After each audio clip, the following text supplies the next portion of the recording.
इमरान खान के ऊपर दो मुकदमात ऐसे हैं जिनकी इम्प्लिकेशंस कानूनी एतबार से तो जो भी हों, लेकिन अखलाकी एतबार से और सियासी एतबार से उनके लिए अच्छी नहीं होंगी। एक तो तोशा खाना का रेफरेंस है जिसके मुतालिक इलेक्शन कमीशन ने कल उसका फैसला रिज़र्व हुआ हुआ कल सुनाने का ऐलान किया। 19 सितंबर को रिज़र्व हुआ था। अब तोशा खाना का मामला बहुत ही सियासी एतबार से शर्मनाक है, सब सियासतदानों के लिए, सिर्फ इमरान खान के लिए नहीं। इमरान खान कंटेनर के ऊपर खड़े होकर लोगों के नाम लेकर पुकारा करते थे कि ये बेशरम इंसान तोहफे में दिया गया हुआ हार घर ले गया। टर्किश प्राइम मिनिस्टर ने दिया था गिलानी को, गिलानी घर ले गया। लेकिन अपनी बारी आई है एज प्राइम मिनिस्टर तो वही तोशा खाना के तहाइफ, जिसमें सऊदी अरब से मिली हुई घड़ियाँ, कहीं से मिले हुए हीरे के सेट, कहीं से मिली हुई सोने की क्लाशनकोफ, कहीं से मिले हुए कीमती पेन और कफ लिंक्स और पता नहीं जाने क्या क्या चीज़ें, उसमें लंबी फहरिस्त है उसकी, वो इमरान खान ने ले लिए। कानून कहता है कि 20% देकर आप ले सकते हैं, लेकिन यही बेशर्मी जो इमरान खान कहते थे कि ये पीडीएम के अंदर मौजूद सरकर्दा तमाम सियासतदान करते रहे, बेशर्म का लफ्ज़ इस्तेमाल करते थे, इनको कोई शर्म नहीं आती। वो 20% देकर वो ले जाते थे, वो 20% या 50% लॉ भी मैंड हुआ बाद में, वो 20 या 50 दे के इमरान खान भी ले गए।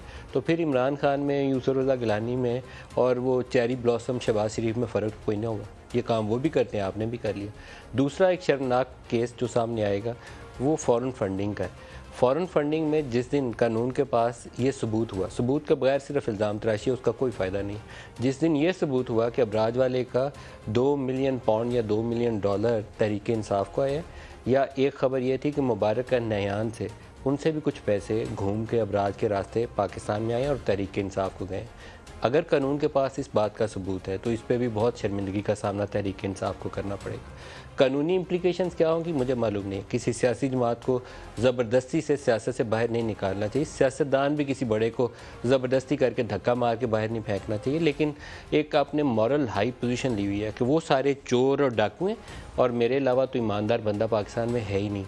वो फ़ौज वालों को कहते हैं मीर जाफ़र और Mir Sadiq, election commission chief election commissioner को कहते हैं ये सबसे बड़ा बेशरम इंसान ही है, अपोजिशन सारी चोर डाकू है, सिर्फ इमरान खान ईमानदार है। और इमरान खान ईमानदार के ऊपर अगर तोशा खाना के गिफ्ट के 14 करोड़ 20 करोड़ के तहफ़ निकल आए तो फिर वो ईमानदारी का तासुर ज़ायल हो जाता है, रहता ही नहीं, आप दावा ही नहीं कर सकते, वो ख़त्म हो जाती है चीज़। वो पैगम्बरी के दावे और रियासत मदीना से शुरू होकर नीचे तो ब्रेक ही नहीं लगती।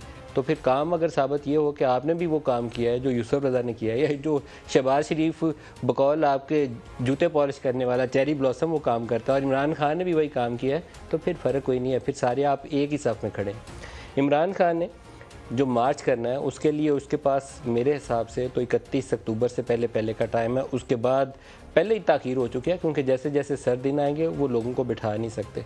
तो 1 डे मार्च कर सकते हैं, आएँ दोबारा आके शहबाज शरीफ के ख़िलाफ़ नारेबाजी चोर डाकू की करें, एक दोबारा अल्टीमेटम देकर फिर से दोबारा चले जाएं, इसके ज़्यादा कुछ कर नहीं सकते। बैठना एक बहुत बड़ा सुसाइडल एक्ट हो सकता है, क्योंकि माजी में जब वो बैठे थे 2014 में, उस वक्त बहुत सारे अनासर की उनको हमायत हासिल थी, इसके बावजूद वो फंस के बैठ गए थे। जब पैट वाले जिस दिन उठे, इनको अपने धरने के अंदर लोगों की प्रेजेंस यकीनी बनानी मुश्किल हो गई थी। तो मेरा नहीं ख्याल है कि वो इतना बड़ा सियासी जुआ दोबारा खेलेंगे। एक दिन के लिए आएंगे, बड़ी बड़ी तकरीरें करेंगे, ललकारेंगे ओए मीर जाफ़र, ओए मीर सादक, कोई चेरी ब्लॉसम, और वापस चले जाएंगे। इसके ज़्यादा कुछ कर नहीं सकते, और उसके लिए भी अगले 2 हफ्ते हैं, इससे ज़्यादा टाइम नहीं है। अगर वो भी टाइम गुजार लिया तो फिर सिर्फ एक जलसा कर सकते हैं, उससे ज़्यादा कुछ नहीं कर सकते। आज उन्होंने जो तकरीरें की उसके अंदर दोबारा वो शेवाए पैगम्बरी, मेरा ख्याल में कुछ चीज़ों के अंदर आप अपनी हैसियत देख के बात करनी चाहिए, हमें वो चीज़ों का दावा करना चाहिए। हम उनके करीब तो उन शख्सियात के जा ही नहीं सकते ना, कोई वजह ही नहीं है कि हम दावा ऐसा कर सकें, लेकिन ज़िक्र करते हुए भी बहुत ही एहतराम रहना चाहिए। कहीं आप ऐसी सूरत हाल में ले आए कि मुआजना करना शुरू कर दें, तो मुझे बड़ा दुख हुआ, क्योंकि ये इमरान खान का पिछले 4-5 माह की पूरी सियासत का महवर ये है कि मज़हब को इस्तेमाल करें। अपनी सियासत को कहते हैं जहाद है। उन्होंने रियासत मदीना कायम करनी थी, 3.5 साल जो रियासत मदीना उन्होंने कायम की थी वो सारी कौम ने देख ली है। जो उनका जुमला है उन्हीं की ज़ुबानी सुना देता हूँ, मैं कहना नहीं चाहता अपने लफ्ज़ों में, दिखाइएगा। में नाइंसाफ़ी हो, जुल्म हो, तो सारे माशरे के शहरी राय हक के लिए खड़े होंगे, इंसाफ के लिए खड़े होंगे। और जब एक इंसान हक के लिए खड़ा होता है तो वो पैगंबरों का काम करता है। सारे अल्लाह के जो पैगंबर थे सब राय हक और इंसाफ के लिए खड़े हुए थे। अल्लाह का हुक्म है अमर बिल मारूफ, और दूसरा उसने जिहाद हमारे पे फर्ज किया है। अल्लाह ने कहा है कि नाइंसाफी के सामने खड़े हो, जुल्म का मुकाबला करो, ये उसका हुक्म है और ये सियासत नहीं है। ये मेरे मुल्क के लिए हकीकी आजादी की जिहाद है। चोरों की गुलामी से बेहतर ये है कि मैं मर जाऊं।